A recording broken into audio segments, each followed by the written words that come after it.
Nagsisimula ang pelikula sa isang retail chain store na tinatawag na Walmart, kung saan puspusan ang paghahanda para sa Black Friday. Isang empleyado ng tindahan na nagngangalang Monty ang umakyat sa hagdan para atali ang isang promotional banner sa ibabaw ng mga estante. Biglang may kakaibang bagay na tumama sa bubong ng tindahan sa napakabilis na bilis at bumagsak sa loob. Na nagdulot ng butas, agad na binitawan ni Monty ang ginagawa niya at pumunta para tingnan kung ano ang sanhi ng pinsala.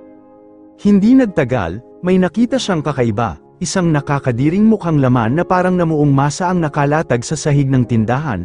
Maingat niya itong nilapitan habang tila bumubuka ang masa sa gitna. Ibinunyag nito ang isang kakaibang parasito na may bunganga sa isang dulo. Habang yumuyuko ang empleyado ng Walmart para masilayan ng mabuti, dumura ang parasito ng puting nakal-alasong likido, isang nakakatakot na sigaw. Ang umalingaw-ngaw sa tindahan habang tumalsik ang dugo ni Monty sa pader sa likod niya. Ang mga kapitalistang alien na ito ay naglalabas ng G's. Samantala, sa ibang lugar sa parehong lungsod, isang empleyado ng toy store na si Ken Bates ang bumisita sa bahay ng dati niyang asawa. Naroon siya para ihatid ang dalawa niyang anak na babae bago siya pumasok sa shift niya sa tindahang We Love Toys. Ibinunyag na kamakailan ay nagpakasal muli ang ex-wife niya sa isang lalaking mabait at normal naman. Pero nagrereklamo ang mga anak na babae na masyadong boring ang kanilang mga magulang. Malinaw na gusto nilang mas makasama si Ken at hindi ang kanilang ina. Gayunpaman, kailangan pa ring magtrabaho ni Ken kahit Thanksgiving, dahil hindi niya nakuha ang kustodiya. Pero maniwala kayo o hindi, siya pa rin ang nagbabayad para sa bahay nila. Kaya iniwan niya ang mga ito ng mabigat ang loob. Pagkatapos noon, pumunta siya sa bahay ng katrabaho niyang si Chris Goodecki para sunduin ito. Lumalabas na si Chris ay mahiyain at nakatira pa rin sa mga magulang niya. Palaging iniisip ng ama niya na isa siyang talunan. At madalas siyang iniinsulto. Gayunpaman, maganda ang pagkakaibigan nila ni Ken, na bahagyang nagpapagaan sa nakakapagod nilang buhay-trabaho. Nagmaneho ang dalawa papuntang trabaho. Malungkot pa rin na nagtatrabaho sila sa gabi ng Thanksgiving. Sa daan, napansin nilang sarado ang Walmart, isang malaking retail store sa lugar, sa napakahalagang araw na yun. Hindi nila alam na nahawahan na ito ng parasitikong larvae mula kanina. Sa labas ng We Love Toys, isang mahabang pila ng sabik na mga customer ang naghihintay magbukas ang tindahan. May isang mag-asawa rin sa pila para bumili ng mga laruan para sa kanilang mga anak. Mukhang masama ang pakiramdam ng lalaki at sinasabing masakit ang bahagi ng tiyan niya. Ngunit sinabi ng asawa niya na tiisin niya yun dahil hindi nila kayang mawala ang pwesto nila sa pila. Ang mga Gizelans ay hindi nagtatabi ng pwesto ni Newman sa pila.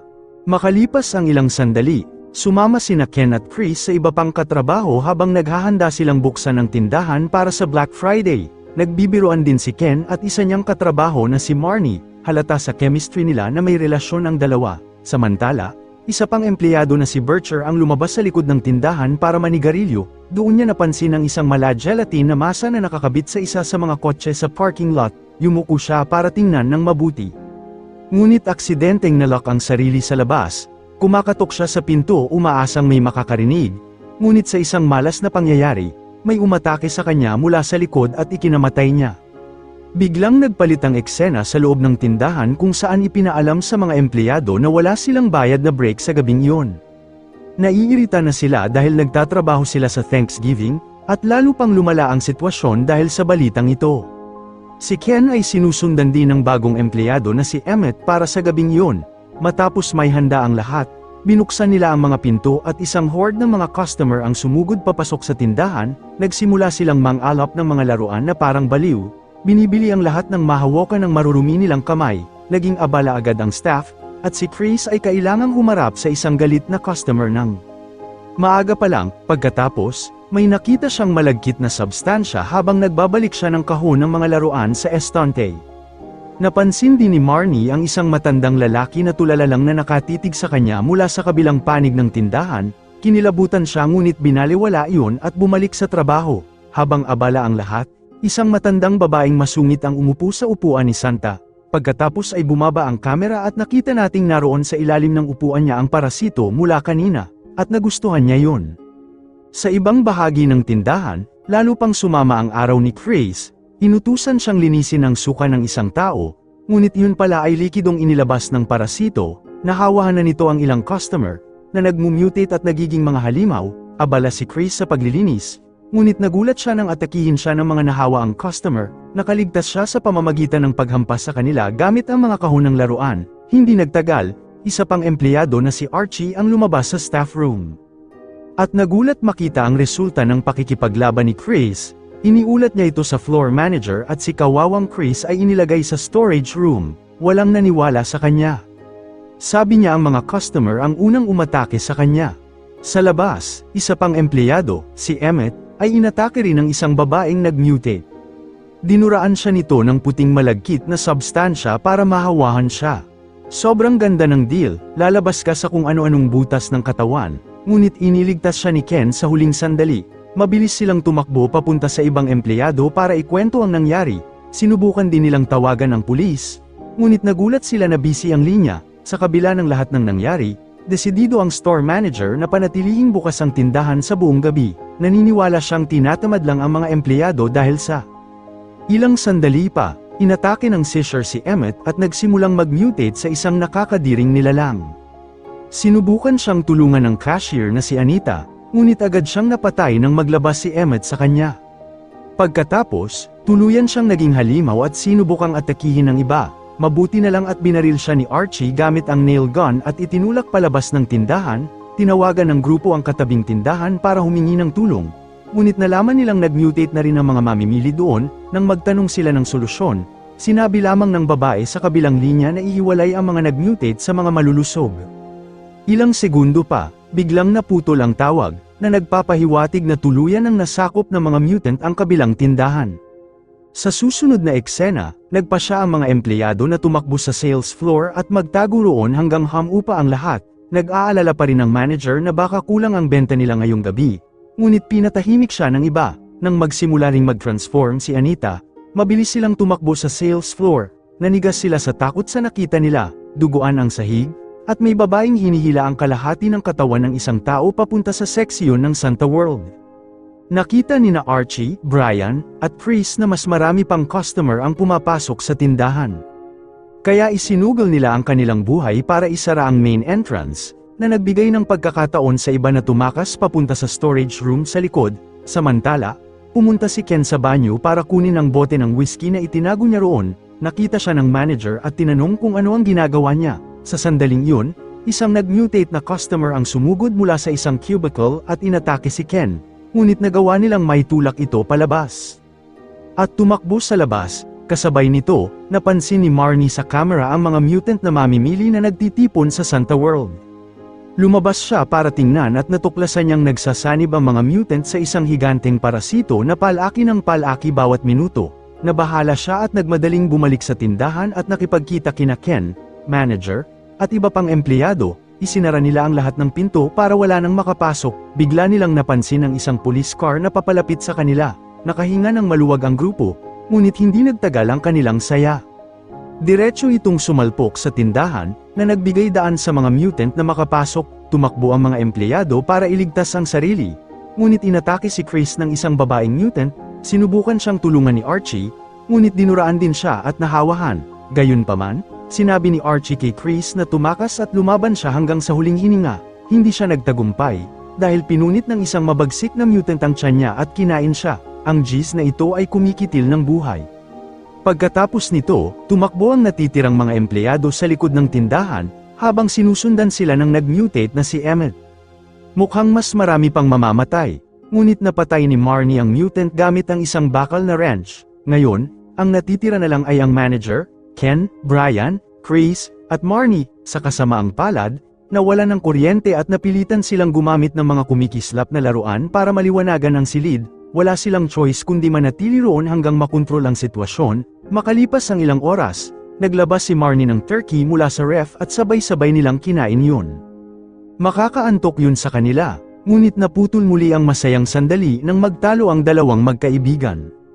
Minaliit ni Chris si Ken dahil nagtatrabaho ito sa retail at dahil nakikipagrelasyon kay Marnie na kalahati ng edad niya. Sa ikinagulat ng lahat, sinabi ni Marnie na hindi sila nagde-date. Lalong nasaktan si Ken dahil akala niya may namamagitan sa kanila. Dahil sa inis, nagpasya siyang umalis sa tindahan. Pagkatapos, pumunta ang grupo sa electric room at napag-usapan na maaari pa silang lumabas sa loading dock. Plano nilang gumamit ng truck para makatakas sa mga mutant habang naghahanap sila ng tools para mabuksan ang pinto ng dock. Biglang nagising muli si Emmett at mas malakas na siya kaysa dati. Inatake niya ang grupo at nauwi sa suntukan kay Ken. Matapos ang pakikipaglaban, napabagsak siya ni Ken ngunit nakagat siya sa proseso. Sinubukan siyang iligtas ng iba. Ngunit sinabi niyang lumayo sila dahil baka mahawa rin sila. Iminungkahi nilang putulin niya ang braso para hindi kumalat ang impeksyon. Ngunit tumanggi si Ken, kung hindi ako makakapag-masturbate. Hindi na sulit ang buhay, mabigat ang loob na iniwan siya ng grupo, nabuksan nila ang pinto ng dock at sumakay sa likod ng isang truck, samantala, si Ken na nagkulong sa loading dock ay naghihintay na mag-transform, ngunit sa kung anong dahilan ay hindi siya naapektuhan, habang iniisip niya ang susunod na gagawin, isang nag-mutate na babae ang pumasok sa pinto. Kaya natarante siya. Sinindihan niya ang isang stuffed toy para iliga ito at nagtago sa likod ng mga estante. Sa truck, nakita ni Chris ang isang horde ng mga mutant na papalapit ng napakabilis. Natarante siya at sinubukang paandarin ang truck ngunit hindi niya alam kung paano. Wala ng choice, bumalik siya sa grupo at sinabi ang mga mutant ay dumating at nagsimulang hampasin ang truck ng marahas.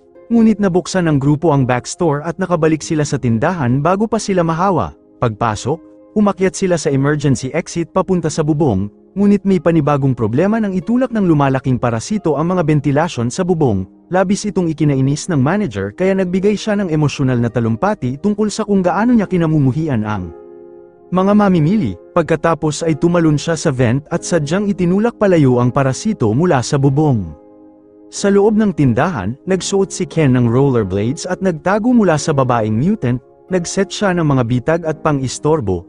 Ngunit napakapilit nito, kalaunan ay nahuli siya at kinaladkad sa silid, at napansin niyang ito rin ang babaeng bastos na customer na pinagsilbihan niya kanina. Dinala siya nito sa parasito at isinabit, ngunit nahampa niya ito gamit ang roller skates at nakatakas. Iyon na ang pinakalalaking nagawa ng sinuman gamit ang roller skates. Sa bubong, nakakagulat na inamin ni Brian na siya ang kumagat kay Ken at hindi mutant. Matagal na niya itong kinamumuhian at gusto niyang samantalahin ang pagkakataon para tuluyan itong patayin. Galit na galit si Marnie at tinawag siyang masamang tao at sinimulang suntukin, nauwi sa girian at nahulog silang dalawa sa bubong, ngunit sa kabutihang palad ay bumagsak sila sa isang basurahan at ligtas. Sumunod si Chris at bumagsak din sa tambak ng basura. Pagkatapos nito, lumabas ang tatlo sa basurahan at tumakbo sa parking lot para kumuha ng kotse. Ang buong tindahan ay napuno na ng napakalaking parasito na malapit nang pumutok anumang sandali. Ilang segundo pa, kinilabutan ang grupo nang makita ang parasito na lumalabas sa ibabaw ng tindahan, nasusunog ang buong lugar, at ang maliit na parasito ay naging isang higanteng mutant na 100 beses na mas mapanganib kaysa sa iba. Napansin ni Brian na binubuo ito ng lahat ng mamimili at sinabing kaya niya itong pakalmayin gamit ang kanyang management skills. Hindi naniwala ang iba. Ngunit determinado si Brian na pakalmayan ang mga mamimili, lumapit siya sa higanti na parang customer at sinubukang kausapin ito. Gusto mo ba ng $800 headphones na may 40% discount? Nakapagtataka, tila nakikinig ang parasito at kumalma pa nga, ngunit nang akala nilang gumana ang plano, sinipa siya nito hanggang mamatay. Hindi naman talaga $800 ang headphones na yun. Kinilabutan sina Chris at Marnie sa trahedya at nawalan ng pag-asa. Ngunit biglang dumating si Ken na tumatakbo dala ang susi ng SUV niya. Tumakbo sila papunta sa sasakyan ngunit inatake sila ng higanteng mutant sa daan. Napagtanto ng grupo na may kailangang magpa-istorbo rito para makaligtas ang iba. Mukhang si Ken ang may lakas ng loob, kaya siya ang kumilos. Sinimulan niyang sigawan ng halimaw habang tumatakbo ang dalawa papunta sa sasakyan. Biglang nakita ni Chris ang isang forklift at nagkaroon ng ideya. Mabilis siyang umakyat dito at nilapitan ang halimaw, na inakala ang sasakyan na tao. Sinubukan itong pagsanibin ng forklift sa pamamagitan ng pagdikit ng malagkit na puting G's, ngunit hinayla ni Chris ang forklift papunta rito at tumalon bago ang banggaan. Tumama ang matulis na axle sa mata ng halimaw at bumagsak ito sa apoy. Pinanood ni na Chris at Marnie habang nasusunog hanggang mamatay ang higanti. Nagtapos ang pelikula habang tumatakas sila sakay ng sasakyan, ngunit sa daan, nakita nilang may iba pang malalaking halimaw na lumalabas mula sa ibang mga tindahan. Maraming salamat sa pagtapos sa ating recap for today. Huwag kalimutang mag-like, share, and subscribe para palaging updated sa susunod nating upload.